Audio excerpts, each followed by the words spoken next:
क्या आप जानते हैं कि सिर्फ मगरिब में ही नहीं बल्कि मशरिक में भी ऐसे अदीब पैदा हुए जिन्हें मशरकी शेक्सपियर कहा जाता है।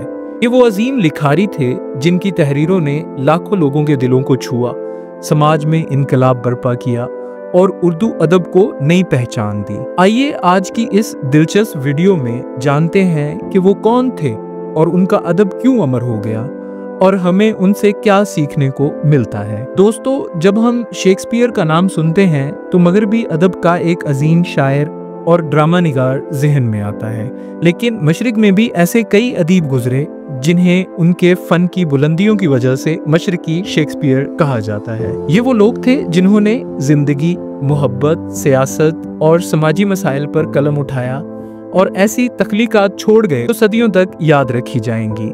चलिए सबसे पहले बात करते हैं आगा हशर काश्मीरी की।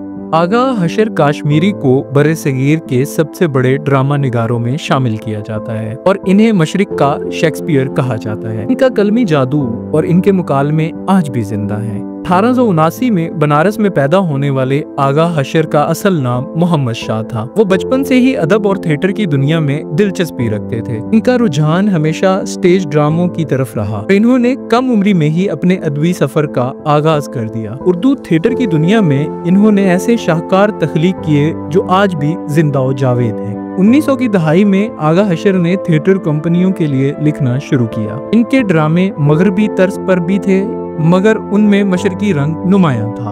इन्होंने मोहब्बत, वफादारी, समाजी नाइंसाफी और इंसानी जज्बात को अपने ड्रामों में शामिल किया। इनके मशहूर ड्रामों में रुस्तम सोहराब, सफेद खून, खून नाहक, यहूदी की लड़की, सीता बिन बास और शहीद नाज शामिल हैं। यहूदी की लड़की शेक्सपियर के मशहूर ड्रामे मर्चेंट ऑफ वीनस से मुतासिर था, लेकिन आगा हशर ने इसे हिंदुस्तानी तहजीब के मुताबिक ढालकर एक मुनफरद शक्ल दी। इनके मुकालमे जज्बात से भरपूर होते थे और लोगों के दिलों पर असर छोड़ते थे। इनकी शायराना जुबान और मुकालमों की बरजस्तगी आज भी उर्दू अदब में एक अहम मुकाम रखती है। आगा हशर की तहरीरों में हिंदुस्तानी सकाफत, रवायात और उस वक़्त के समाजी मसाइल की झलक वाज़ेह तौर पर देखी जा सकती है। इनका अंदाज़े बयां सादा मगर इंतहाई पुरअसर था। इन्होंने अपने ड्रामों के जरिए माशरती बुराइयों पर गहरी तनकीद की और इस्लाह का पैगाम दिया। वो सिर्फ थिएटर तक महदूद नहीं रहे बल्कि इनके ड्रामों ने फिल्मी दुनिया पर भी गहरा असर डाला। कई फिल्में इनके लिखे हुए ड्रामों से मुतासिर हुईं और उनके मुकालमे आज भी फिल्मी दुनिया में इस्तेमाल किए जाते हैं। 1935 में आगा हशर काश्मीरी इस दुनिया से रुखसत हो गए मगर उनकी तहरीरें आज भी जिंदा हैं। वो उर्दू थिएटर के बेताज बादशाह थे और हमेशा रहेंगे। उनका काम आज भी उर्दू अदब, थिएटर और फिल्मी दुनिया में एक मिसाल के तौर पर मौजूद है। आइए अब बात करते हैं मिर्जा गालिब की। मिर्जा गालिब को मशरिक का शेक्सपियर कहा जाता है क्योंकि इनकी शायरी में जिंदगी का फलसफा, मोहब्बत की गहराई और गम की सच्चाई शामिल है। मिर्जा गालिब 27 दिसंबर 1797 को आगरा में पैदा हुए और कम उम्री में यतीम हो गए। बचपन से ही शायरी की तरफ रुझान था और फारसी और उर्दू पर मुकम्मल अबूर हासिल था। शादी के बाद दिल्ली में क़याम किया जहां उनकी शायरी का चर्चा हुआ। गालिब की शायरी का अंदाज मुनफरिद था। उनके कलाम में खुद शनासी, तसव्वुफ, मोहब्बत और इंसानी नफ्सियात की पेचीदगियां नुमायां थी। इनके अशार आज भी जुबान ज़द-ए-आम है, जैसे हजारों ख्वाहिशें ऐसी कि हर ख्वाहिश पे दम निकले। शेक्सपियर और गालिब का मुवाजना किया जाए तो दोनों की तहरीरों में गहराई, फलसफा और इंसानी जज्बात का तज्जिया नजर आता है। शेक्सपियर की तरह गालिब ने भी अपने कलाम में जिंदगी और तकदीर की हकीकतों पर रोशनी डाली। मिसाल के तौर पे शेक्सपियर के टू बी और नॉट टू बी के मुकाबले में गालिब का शेर बस के दुश्वार है हर काम का आसान होना इसी अंदाज में जिंदगी की पेचीदगियों को बयान करता है। 1857 की जंग आज़ादी के बाद गालिब को शदीद माली मुश्किलात का सामना करना पड़ा। 1869 में उनका इंतकाल हुआ लेकिन उनकी शायरी आज भी जिंदा है। गालिब का असर आज तक अदब,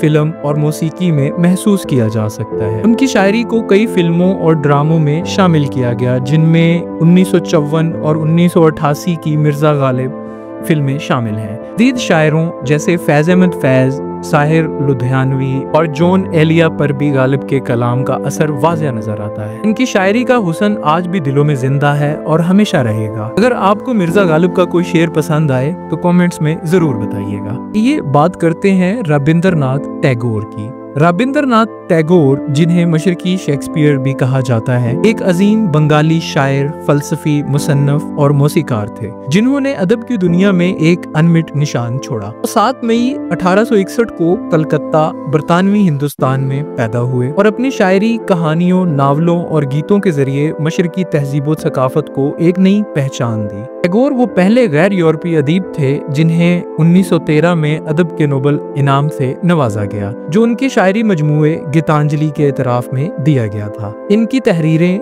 मोहब्बत, इंसानियत, रूहानियत और आज़ादी जैसे आफाकी मौज़ूआत का अहाता करती हैं। इनके अल्फाज आज भी दिलों को छू लेते हैं। इनकी शायरी न सिर्फ बंगाली अदब में बल्कि उर्दू, हिंदी और दीगर जुबानों में भी बेहद मकबूल हुई। वो हिंदुस्तान और बंगाल की सकाफती शनाख्त के अमीन थे और उनके लिखे हुए गीत भारत और बांग्लादेश के कौमी तरानों की हैसियत रखते हैं। टैगोर की शख्सियत और उनके ख्यालात ने कई नस्लों को मुतासिर किया और आज भी उनका अदब दुनिया भर में पढ़ा और सराहा जाता है। आइए अब बात करते हैं कदीम भारत के एक अजीम शायर और ड्रामा निगार कालिदास की। कालिदास कदीम भारत के एक अजीम शायर और ड्रामा निगार थे, इन्हें अक्सर मशरिक का शेक्सपियर कहा जाता है। इनकी तख्लीकात संस्कृत अदब की बेहतरीन नमूनों में शुमार की जाती हैं। इनके मशहूर ड्रामों में अभेज्ञान शकंतलम, मालविकाग्नि मतरा और वक्रामो रोशी शामिल है। इनकी शायरी फितरत, मोहब्बत और इंसानी जज्बात की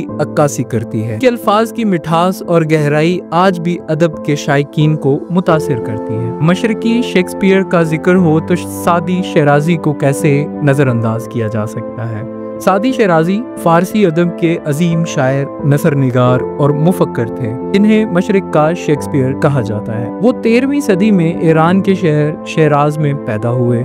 इनकी शायरी और नसर दुनिया भर में मकबूल है। इनकी 2 मशहूर किताबें गुलिस्तान और बोस्तान हुकूमत, इखलाकियात, मोहब्बत और इंसानी दोस्ती का शाहकार समझी जाती हैं। गुलिस्तान नसरी कहानियों और हकायात पर मुश्तमिल है, जबकि बोस्तान मुकम्मल तौर पर शायरी में लिखी गई, जिसमें इखलाकी, समाजी और रूहानी असबाक शामिल हैं। सादी का सबसे मशहूर कौल बनी आदम आज़ा यके दीगरन इंसानियत और अखुवत का दर्ज देता है। आज भी आलमी सतह पर इत्तेहाद और हमदर्दी की अलामत समझा जाता है। इनकी तालीमात वक्त के साथ मजीद अहमियत इख्तियार कर गईं और इनका कलाम आज भी दिलों को मुसख्खर करता है। अब जिक्र करते हैं चीन के मशहूर ड्रामा निगार तांग शियान जू का। तांग शियान जू जो चीन के मशहूर ड्रामा निगार थे, इनको भी मशरिक का शेक्सपियर कहा जाता है। वो मिंग खानदान के दौर में रहे क्लासिकी चीनी थिएटर में नुमाया मुकाम रखते हैं। द प्यूनी पवेलियन इनका सबसे मशहूर ड्रामा था। हाला में ख्वाब भी इनकी एक शाहकार तख्लीक है, जो मोहब्बत, ख्वाबों और तकदीर के गहरे तसव्वुरात पर मबनी है। इनके दीगर मशहूर ड्रामे नंजन के ख्वाब, हैडन के ख्वाब, त्यानदाई के ख्वाब भी इंसानी जज्बात और समाजी हकीकतों को मुनफरद अंदाज में पेश करते हैं। तांग शियान जू की तहरीरें चीनी सकाफत, जमालियात और फलसफे की अक्कासी करती हैं। तांग शियान जू की तहरीरें चीनी सकाफत, जमालियात और फलसफे की अक्कासी करती हैं और वो आज भी मशरकी ड्रामा निगार में एक दरख्शंदा सितारे के तौर पर याद किए जाते हैं। दोस्तों, आज हमने जाना कि मशरकी शेक्सपियर्स कौन थे और उनका अदब क्यों अमर हो गया और हमें उनसे क्या सीखने को मिलता है। आपको इनमें से कौन सा मुसन्नफ सबसे ज्यादा पसंद आया, कमेंट्स में जरूर बताएं। अगर आपको ये वीडियो पसंद आई हो तो लाइक कीजिए, शेयर कीजिए और हमारे चैनल को सब्सक्राइब कीजिए ताकि हम आपके लिए मजीद दिलचस्प वीडियोस ला सकें। शुक्रिया।